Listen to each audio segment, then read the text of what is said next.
Is wide receiver Josh Downs the best value pick in the entire 2023 NFL draft? We dive into that all today here on Locked On Colts. Let's get to it.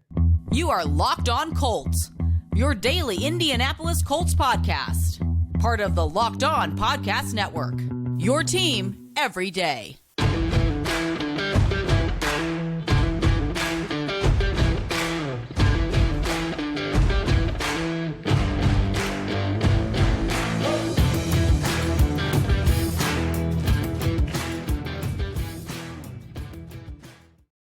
Thank you all for tuning in and making us your first listen of the day. This is your daily podcast covering your Indianapolis Colts, part of the Locked On Podcast Network, your team every day. I'm Zach Hicks. I am missing my my counterpart here, Jake Arthur.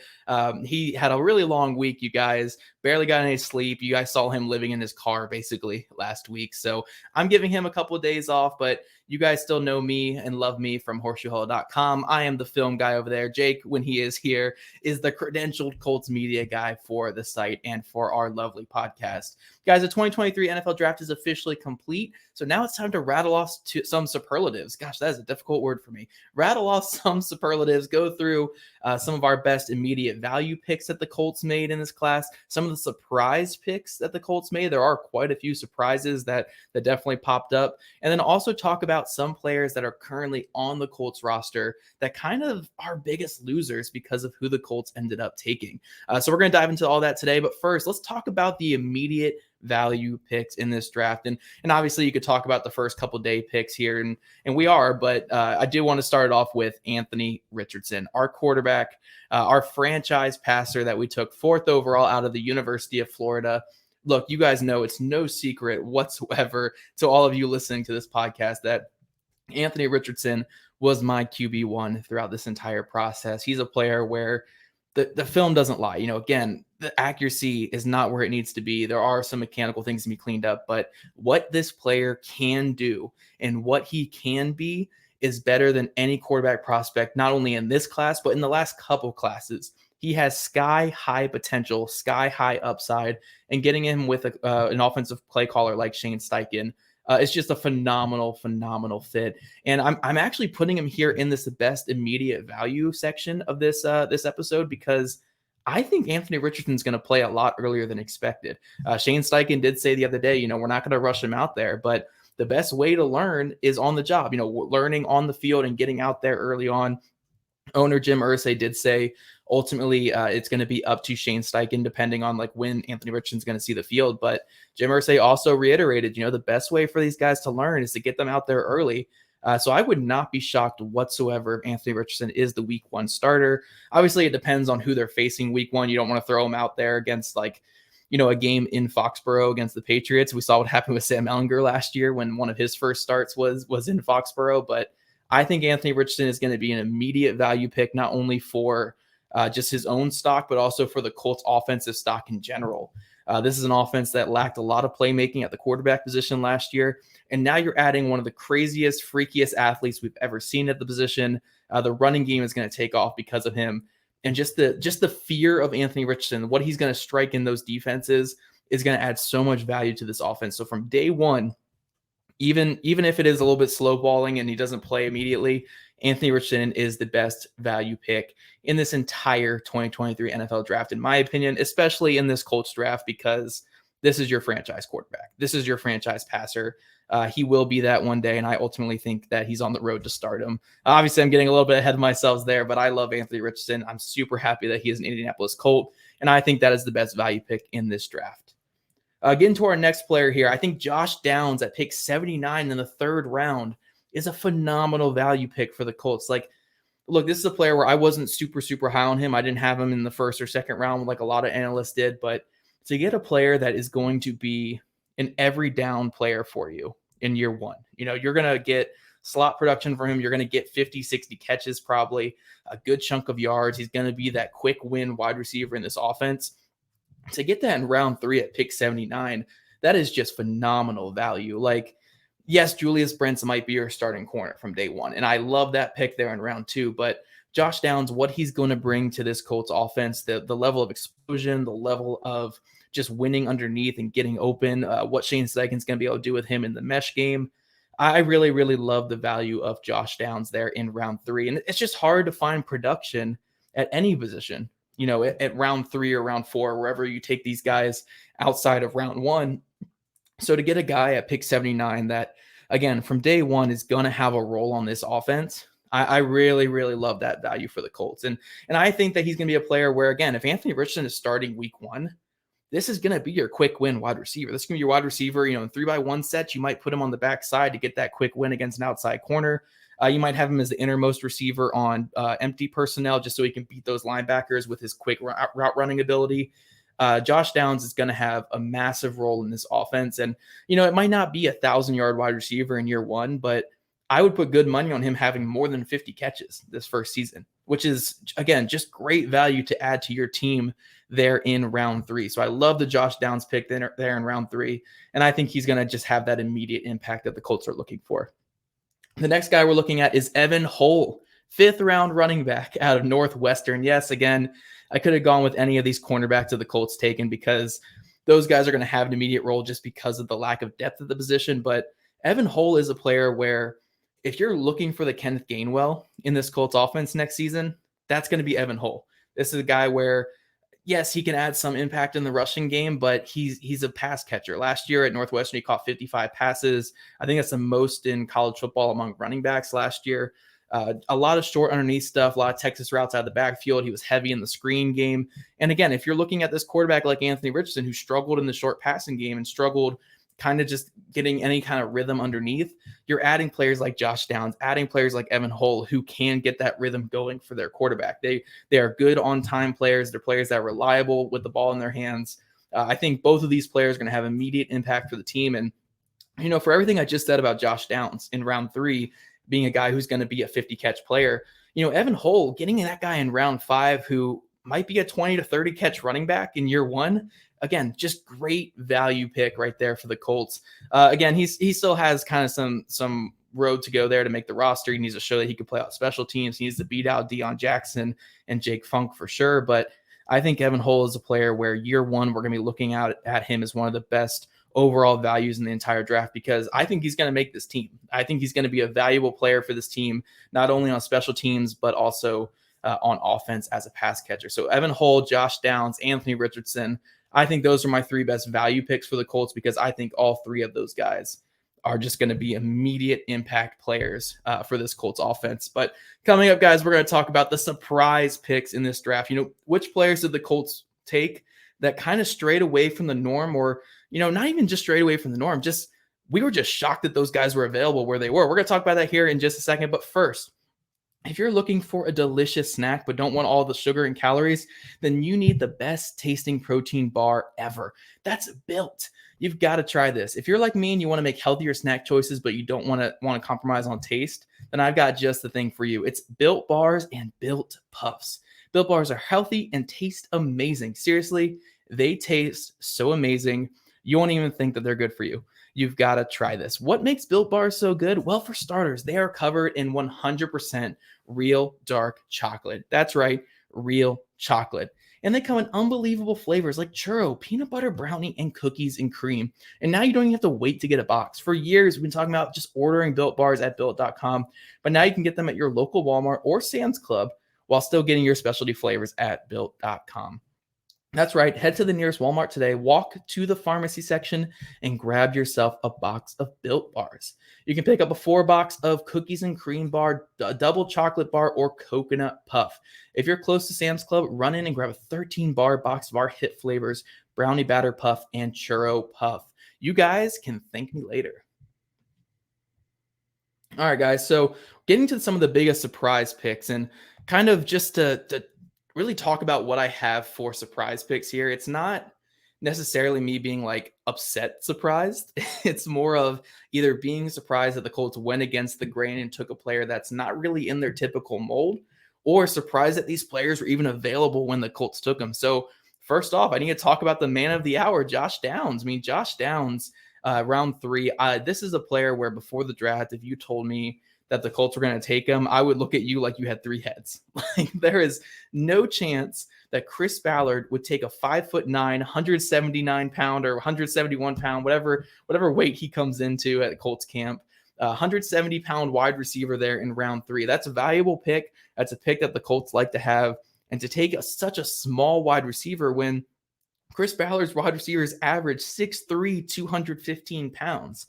I will say before this draft, again, we kind of knew a lot last year that Chris Ballard was really in on Sky Moore. I knew going into this draft, they liked Tyler Scott quite a bit as well. So you could kind of feel that the mold of the Chris Ballard wide receiver was breaking a little bit. He wanted kind of that scat guy, that slot guy, that smaller wide receiver to complement his 2 behemoths on the outside and Alec Pierce and Michael Pittman Jr.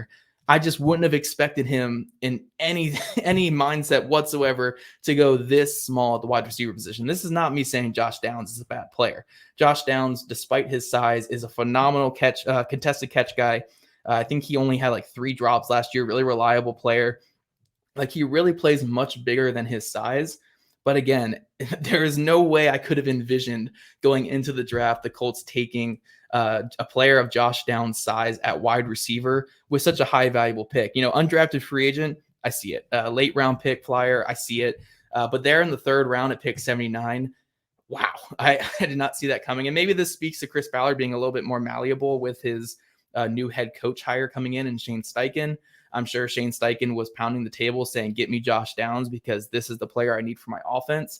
And it wouldn't shock me, again, Reggie Wayne, we've heard a lot of things about him saying how much he wanted Josh Downs. So again, kudos to Chris Ballard for being very open to a lot of these different types of players, different molds of players, while still attacking the high-level athlete. But yeah, Josh Downs was the biggest surprise pick for me because I really would have figured a guy like Jonathan Mingo or Michael Wilson or someone like that would have been more of his mold than a Josh Downs. But I love Josh Downs' pick. I think it really fits this offense. And I was shocked, but I'm happy shocked, very happy shocked. Speaking of some more happy shocked players, I'm going to rattle off some 2 names here that I'm really just surprised that they were even available when the Colts took them. Number 1 is obviously Adi from Northwestern, the pass rusher. One day I will get his full name right, but Adi is just, 1, it's so much more fun to say.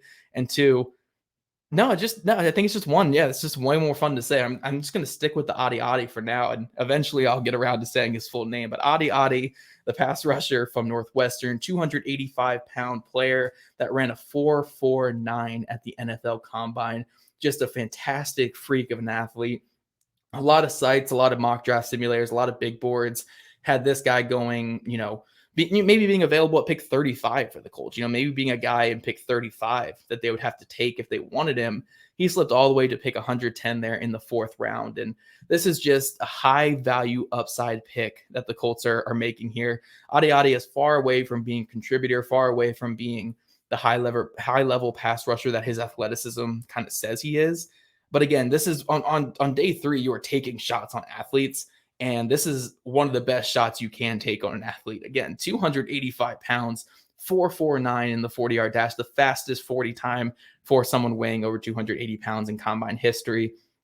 I really think the upside is there with this player. And if you can just unlock just a smidge of that athleticism on the field, we're looking at one of the best value picks in the entire draft. So Adi has a way to go, but I'm really just surprised that he was even available there in the 4th round because I know round 4, round 5 and stuff, you're betting on traits, but with those traits, you bet on those traits a little bit higher. I'm shocked that a team, mid to late round 3 was not saying like, okay, let's just get this freaky pass rusher and see what we can do with him.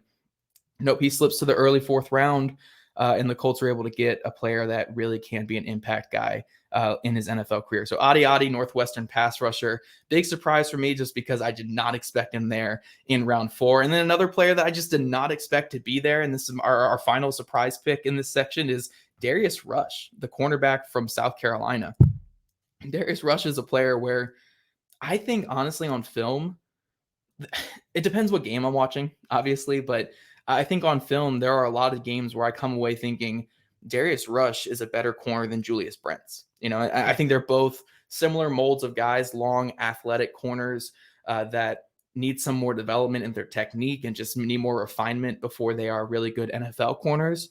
But Darius Rush, he has the long speed that Julius Brents lacks. He has some more ball skills that Julius Brents doesn't necessarily have. I think Brents is a little more physical and a little bit quicker, but Darius Rush, former wide receiver, convert over to defensive back. Not a ton of production in college, but the flashes are so good. There's a high energy guy, super athletic, can go up and get the ball. This is just another shot at the Marvell Tell mold. And I love it. Take all the shots on super long athletic corners because eventually these guys are going to hit. And one of my favorite follows on Twitter at Honest NFL said this is just another shot at the Richard Sherman mold. This is what Gus Bradley did in Seattle. You're taking shots on the Richard Sherman types. And that's what Darius Rush could be. I'm not saying he's going to be Richard Sherman, but you take shots on the wide receiver converts that are super long, super athletic, and really can be good corners with the proper development. So Darius Rush, again, another player where I am just shocked that he was available in round 5. This is a player where I would have taken him in round 2 and been very happy, just thinking like, I can turn this guy into a good corner with the right coaching. To get him, not only, if you would have got him in round 3, I would have been pumped. You got him in round 4, I would have been pumped. But to get him in round 5, wow, I am so happy to get Darius Rush. And when we're talking steals and stuff, these are 32 teams that are passing on him multiple times. There's probably something there for why they slipped, but the NFL doesn't always hit. The NFL misses quite a bit. To get a talent like Darius Rush there in round 5, I'm just happy to see the Colts addressing that cornerback position and getting quality players in there in the draft. So Darius Rush, huge surprise for me because I did not expect him there. Adi the same way. And then Josh Downs was also a surprise because I can't believe Chris Ballard went so small at wide receiver, but I'm happy for it. I'm happy for all 3 of these guys. Excited to have all 3 of them here in Indy. And they're my happy surprises of the 2023 NFL draft. But coming up, guys, we're going to talk about some players currently on the Colts roster that kind of lost out with this draft, lost some playing time, maybe have to compete a little bit harder in camp, which isn't a bad thing. But these guys are the biggest losers on the Colts roster following 2023 NFL draft. We're going to talk about that here in just a second. Everydayers, we'll be back with you guys on Tuesday to keep talking about the implications of this draft class and what it means for the Colts moving forward. So make sure you set those alarms early in the morning and tune in every single day. We love you, everydayers. If you guys are an everydayer of Locked On Colts, add us on Twitter at Locked On Colts or at Zach Hicks 2. You guys can see my at right there if you're on YouTube, at Zach Hicks 2 or at Locked On Colts. And just give a shout out to us. Proudly call yourself an everydayer. I would love to see it. I'll give you guys a retweet or a heart on there, whatever it takes to get you guys to call yourselves everydayers. We love our everydayers here on Locked On. But guys, we're going to talk about some of the biggest losers of the NFL draft. And, you guys knew I had to switch in. I just had to put a little bit of a negative aspect of this podcast. I don't want to just talk about all the positive things all the time. And honestly, when I'm looking at this overall class, I really can't find negative picks. I would have done a whole section here on the biggest reaches or the biggest flubs or the worst picks, but I really like all the picks. I can't really say too much about the draft class itself. So we're going to say the biggest losers currently on the Indianapolis Colts roster from this draft. And I think the biggest one, obviously, is Isaiah McKenzie, the wide receiver that the Colts signed from Buffalo this offseason. He was in line to be the starting slot wide receiver, but with the selection of Josh Downs there in round 3, he certainly loses out on some playing time. I think this is a good thing overall for both him and for the Colts. They needed just a better player there or just a higher upside younger player there in the slot. And Isaiah McKenzie can kind of settle into that typical role that he's always been in his career, just the vertical guy, just the sub player that comes in, can win vertically, maybe get some underneath catches and make something happen after the catch. But Isaiah McKenzie's at his best when he's a 20 to 30 catch guy, not when he's asked to be a 40 to 50 catch guy. That's where you see the drops come in. That's where you see the inconsistencies. Let him kind of settle into that role, be the punt returner as the wide receiver 4, and do a lot of good things. So yes, I think Isaiah McKenzie loses out because he's going to lose some overall snaps, and obviously every player wants to play, but I think ultimately this will be good for him and for the Indianapolis Colts. But that's our biggest loser, obviously, not in a negative way. I just, he's going to lose out on some playing time. Some other biggest losers is Dallas Flowers or the Colts' chances at signing a veteran corner. The Colts added 3 new cornerbacks through draft picks in this class. Julius Brents, Darius Rush, and Jalen Jones there in round 7. So a guy like Dallas Flowers, who before the draft was in line to start, is kind of going to kick down the depth chart a little bit. Julius Brents is obviously going to get a bit more chances than Dallas Flowers. And you can honestly say the same about the other two guys who are younger and also coming in off of being draft picks when Dallas Flowers was an undrafted free agent last year. Dallas Flowers did a lot of good things last season, and I still think he absolutely has a role in this team as a special teamer. But obviously his kind of chance to get on the field on actual defensive snaps next year does go down with these selections. He can still win. He can still win a spot. We love Dallas Flowers. We love his athletic upside. He did a lot of good things last year. So if he comes into camp next year and has a really, really good training camp, he can absolutely win a spot on this team. It's not a spot that's going to be given to him now because of all this competition coming in. A lot of young competition coming in. If you look at Julius Brents is 23, Darius Rush is 23, Jalen Jones I think is 21. A guy like Dallas Flowers I think is 24. So it's younger talent coming in. It always hurts a guy's chances at making the roster, earning playing time, but he's going to have a chance to compete. And if he beats out a guy like Jalen Jones or even a guy like Darius Rush, he will make the team. So he still has a great chance. It's not really going to be given to him like it was prior to the draft. But our other two biggest losers here of the Colts roster in this NFL draft is Kylen Granson and Mo Alley-Cox. Yes, the Colts added yet another tight end in the NFL draft. That brings their total on the roster to like 12.